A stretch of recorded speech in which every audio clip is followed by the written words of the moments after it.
All right, how's everybody doing today? Hotep. Hey, this is Michael Imhotep, founder of the African History Network, host of the African History Network show. I'm a talk show host, researcher, lecturer, writer, and historian. So it is Friday, May 21st, 2021. And we are live. Hope everybody's doing well.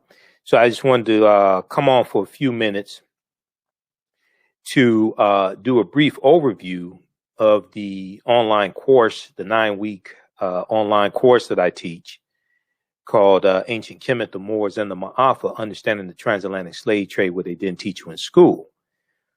We have a very special guest speaker on Saturday, May 22nd. Our class is each Saturday, 12 noon to 2 p.m. Eastern Standard Time, 12 noon to 2 p.m. Eastern Standard Time. And our special guest speaker for Saturday, May 22nd, is going to be archaeologist Nubia Wardford. Archaeologist Sista Nubia Wardford, okay? And she's going to deal with the African origins. She's going to deal with the origins of ancient Kush and the African queens of Antiquity. The origins of ancient Kush and the African queens of Antiquity. Okay, so some of you have seen the Facebook event invite that I posted here, the Facebook event that I posted here on our Facebook fan page, the African History Network, for the online course. So I want to give a brief overview of the online course. So it's a 9-week course that I teach. We deal with thousands of years of history, and we deal with what led up to the transatlantic slave trade taking place as well. Okay, now we do the classes live, and I'm going to post a link here for you to register for the online class. We do the classes live. All the sessions are archived. Okay, all the sessions are archived, so you can go back and watch it over and over again. You can watch it anytime you want to. All right, so if you can't make it 12 noon Eastern Standard Time, not a problem. As soon as you register, you can watch last week's class and the week before that as well. So we deal with thousands of years of history and what led up to the transatlantic slave trade taking place. When we deal with the transatlantic slave trade, we can't start talking about it in the 15th century. We can't start talking about it in 1441 with the Portuguese taking Africans into the territory we today call into Mauritania. We can't start there. We have to go back thousands of years and deal with history leading up to that. So we have Sister Nubia Wardford, who's going to be my guest speaker on in our class on May 22nd, and she's going to speak on my radio show on May 21st, 11 p.m. Eastern Standard Time. And we'll deal with the origins of ancient Kush and the African queens of Antiquity. All right, so one of the things we'll talk about is Amana Shikito. And this is one of her favorite African queens, Amana Shikito. There was a good article from face-to-faceafrica.com dealing with facts about the great and wealthy Nubian queen, Amana Shikito, who fought off the Romans. And when we look at this, and Sister Nubia is going to go much deeper into this than I can, the Kendakis, you hear them referred to as the Candaces, but they're actually the Kendakis. The Kendakis of Moor were the queens of the kingdom of Kush, who ruled from the city of Moor circa 284 BC to about 314 Common Era, BCE, before the Common Era, which is the same as before Christ. CE, Common Era, is the same as AD, Anno Domini, in the year of our Lord. AD does not mean after death. So they ruled from the city of Moor, 284 BCE to 314 Common Era, also known as in what is now Sudan. Okay, and we know that the lower portion of Egypt and the upper portion of Sudan in ancient times, that area was known as Nubia or Ta-Nehesi. The renowned kingdom of Kush, also known as the kingdom of Napata, the kingdom of Kerma, the Meroitic kingdom, or sometimes called Nubia by some people, is one of the ancient civilizations that were advanced in terms of organization, culture, and politics. Its capital, Moor, located on the Nile in the region of modern-day Sudan, flourished from trade in goods many did not have. But what also made it stronger was the monarchy, largely controlled by women. So this is one of the things that we're going to talk about with archaeologist Nubia Wardford in our online class on Saturday, May 22nd, 12 noon to 2 p.m. Eastern Standard Time, okay? And we deal with, this is a 9-week online course. So if you missed the first couple of weeks, that's fine. As soon as you register, you can go back and watch the previous weeks. That's not a problem, okay? You can watch them at your pace. But we try to deal with things chronologically in what leads up to the transatlantic slave trade taking place. We have to deal with ancient Africa. We have to deal with thousands of years of history. We have to deal with the 800-year occupation of Europe by the Africans known as the Moors, and what leads to the transatlantic slave trade taking place. Historical events don't happen in a vacuum. They are the culmination of a sequence of historical events that lead up to a larger event taking place. And when you look at the news, I just did Roland Martin's show. I'm a panelist on Roland Martin Unfiltered each Friday. I do my radio show 6 days a week. You watch my show, we deal with history, we deal with politics, we deal with current events. And when you look at what's going on politically now, everything from the attack on critical race theory to there's a story from the New York Times dealing with how the state of Texas is going to pass more restrictive laws dealing with what can be taught in schools regarding history and the history of slavery and critical race theory and things like this. And all this ties into history. Whoever controls the teaching of the history will control the future, because the policies and laws, etc., that control the trajectory of the future, who people vote for and the policies they advocate for, is based upon largely their understanding of history. Okay, and Americans are very, very ignorant of history. There was a story from the New York Times from May 20th, 2021. Texas pushes to obscure the state's history of slavery and racism. Texas pushes to obscure the state's history of slavery and racism. And we're going to see if we could pull this article up. Go read this one. We're going to talk about this on our show probably Sunday, okay? Because we're on for 2 hours on Sunday. But when we see these attacks on history and what could be taught in school, we see the attacks on the 1619 Project. And even though there are flaws in the 1619 Project, I wouldn't try to throw the whole thing away or ban teaching from some aspects of it or anything like that. But when we see these attacks on the 1619 Project, we see that Nicole Hannah-Jones, the journalist who spearheaded it, we see she was just denied a tenured professorship at University of North Carolina, Chapel Hill.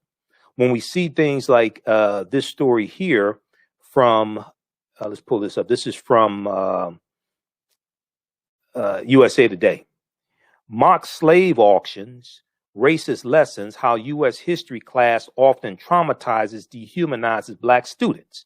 And every February, I see these stories dealing with slave lessons gone wrong, and the history of slavery being incorrectly taught, African-American children being traumatized by mock slave auctions and reenactments of slavery, things like this, right? But all this ties into history. And history and laws, the history and policies and laws and things like this, they all intersect. Okay, you can't separate them. They all intersect. All right, so then we look at now this story right here. This is from March 4th, 2021. Okay, USA Today. Then we look at this one here. Republican state lawmakers want to punish schools that teach the 1619 Project. When we look at the article from from New York Times from May 20th, 2021, dealing with the state of Texas, you have this battle that's going on, and you have many Republicans that don't want to teach about the history of slavery don't want to teach about systemic racism. Because then if you start talking about the history of slavery and systemic racism and things like this, then that deals with the maldistribution of wealth, power, and resources in this country. And you start really understanding racism and white supremacy. So then if you start understanding it, then you have to realize, okay, you have to do something about it. They don't want to do anything about it. This is why they're attacking the $5 billion that's going to African-American farmers and farmers of color in the $1.9 trillion American Rescue Plan that no Republicans voted for. You've heard me talk about this on my show numerous times. They're attacking that and saying it's racist to give the $4 billion in loan forgiveness to African-American farmers and farmers of color, but you're dealing with 100 years of racism and discrimination coming from the federal government against non-white farmers. They don't want to deal with 100 years of racism. They want to attack the remedy. They want to attack the remedy. If you look at this article here, this is from May 20th, 2021. Texas pushes to obscure the state's history of slavery and racism. Texas is awash in bills amid aimed at fending off critical examinations of the state's past. Well, why are you so afraid to talk about the history of Texas and the history of slavery and racism in Texas?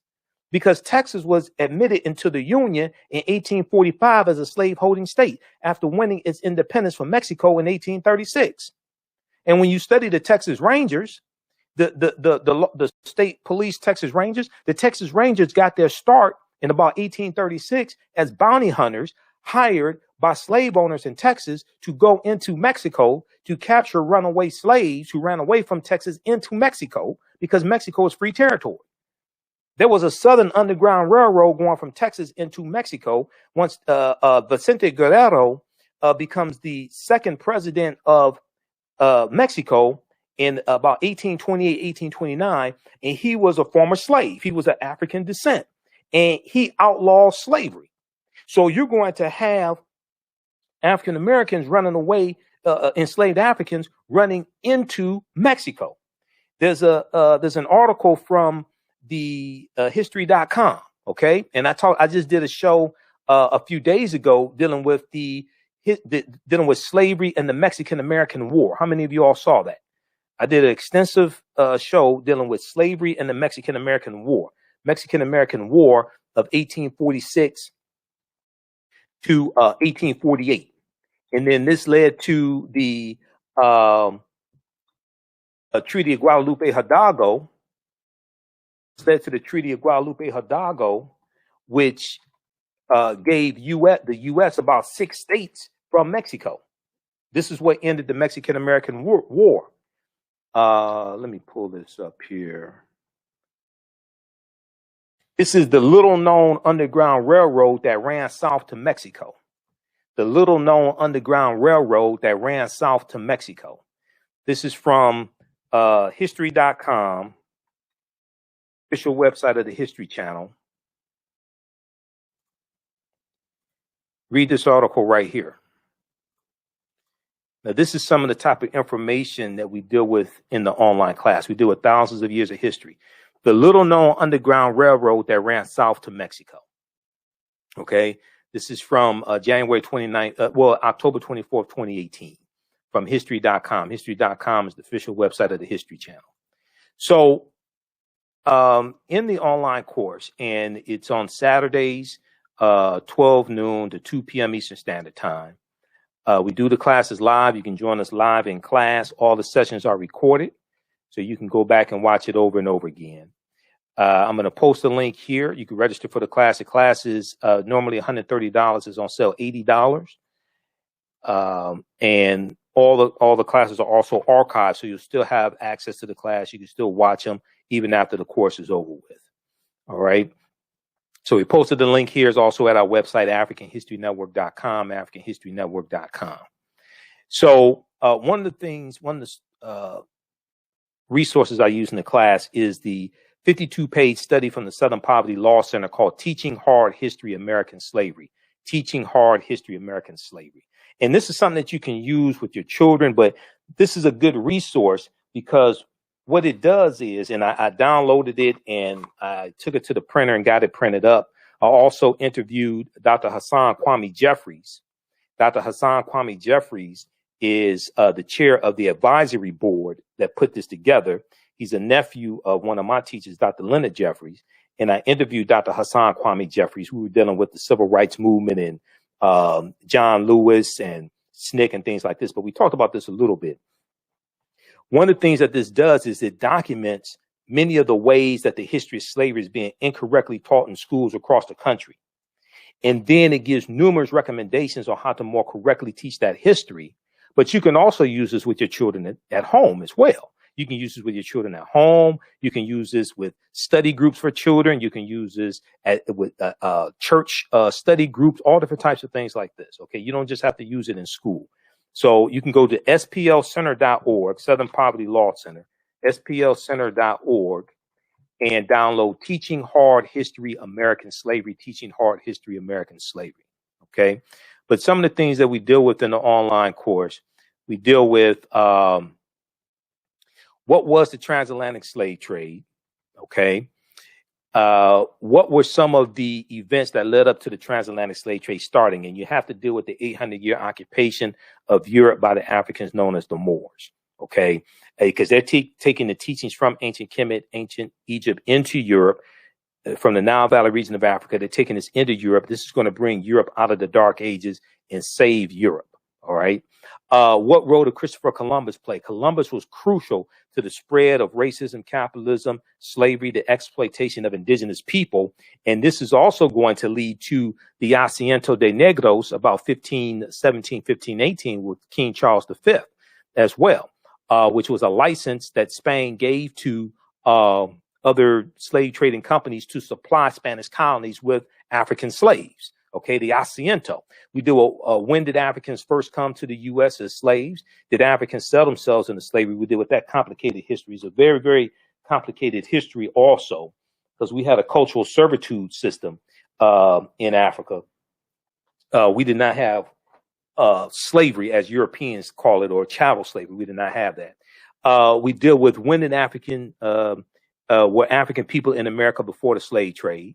Yes, we were. And I talk about Dr. David Imhotep in his book, The First Americans Were Africans, Documented Evidence.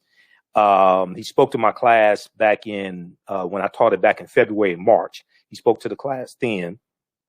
When you register for our online class, you'll also have access to the class I did in February and March, and you can watch the class that where Dr. David Imhotep spoke. But this book here, The First Americans Were Africans, Documented Evidence, deals with the African presence in the Americas going back at least 51,700 years ago.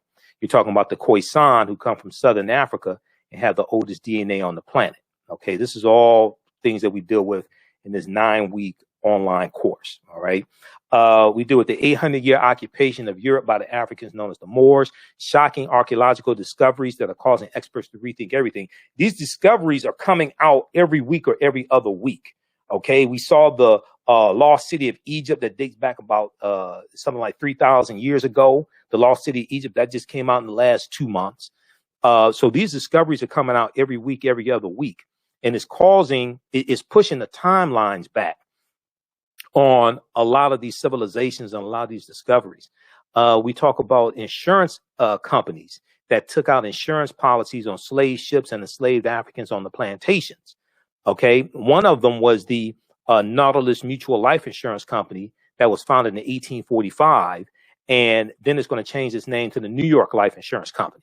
All right, and for the first 3 years, they took out about 500 insurance policies on slaves on the plantations, because there were at least 262 skills, trades, and crafts that African people had in this country from 1619 to 1865. We weren't just picking cotton. We were engineers. We were working on ships. We were working in factories and mills, all different types of things like this. All right. We deal with Freemasonry, America, and the Founding Fathers, origins of the term America and Africa. We deal with the three great West African civilizations of Ghana, Songhai, and Mali. The problem with slave movies, while we've been being bombarded with slave movies and a slave-themed TV show. We talk about the First Holy Trinity. This may go outside the circumference of some people's awareness. The First Holy Trinity of Asar, Aset, and Heru, and the origins of the Immaculate Conception story. This goes back to ancient Egypt, ancient Kemet. We deal with the links to ancient Kemet and Christianity, and the fake Willie Lynch letter 1712. These are just some of the things that we deal with in the online class. This is Dr. David Imhotep here. And page 14 of his book deals with a discovery in Allendale County, South Carolina in 2004 by Dr. Albert Goodyear that documented 13 different types of evidence to document an African presence in the Americas that date back at least 51,700 years ago. These were the Khoisan. They found artifacts, architecture, campsites, carvings, Egyptian writings, footprints in lava, genetic M174D haploid groups dealing with DNA and genetics, linguistics, paintings, skulls, skeletons, structures, and tools. 13 different types of evidence documenting an African presence in this country dating back at least 51,700 years ago. Now, here's an article from ScienceDaily.com about Dr. Albert Goodyear and his discovery. This article came out November 18th, 2004. It's still there. You can read it. It's called New Evidence Puts Man in North America 50,000 Years Ago. New Evidence Puts Man in North America 50,000 years ago. All right, so we'll see you in class on Saturday, May 22nd. Our guest speaker will be archaeologist Sista Nubia Wardford. If you go to our website, AfricanHistoryNetwork.com, AfricanHistoryNetwork.com, right on the home page, you can, we have the information for the class. When you scroll down, you see the information for our radio show, and we have the information for the class, next class, May 22nd. And you see Sista Nubia Wardford. This is a picture of her in the Sudan. She goes to the Sudan and does archaeological digs. And click right here to register here. It takes you to the next page. And click right here to enroll. And as soon as you register, you can start watching last week's class, and you'll be ready for our class Saturday, May 22nd. All right, I'm going to post a link here. Once again, you can register for class. All right, and then also if you want to just register for this one session, it'll be $15. If you just want to register for this one session, it's a better value, of course, if you register for the entire course. But you can email me with any questions at ahnshow@AfricanHistoryNetwork.com, ahnshow@AfricanHistoryNetwork.com. I'm setting it up now to register just for the one class also with Sista Nubia. But it's a better value to do the entire course, and that gives you access to the classes we taught in February and March also. All right, we got to get out of here. Remember, right now it's correct wrong behavior. It's not over till we win. Wakanda forever. We'll talk to you next time. Peace.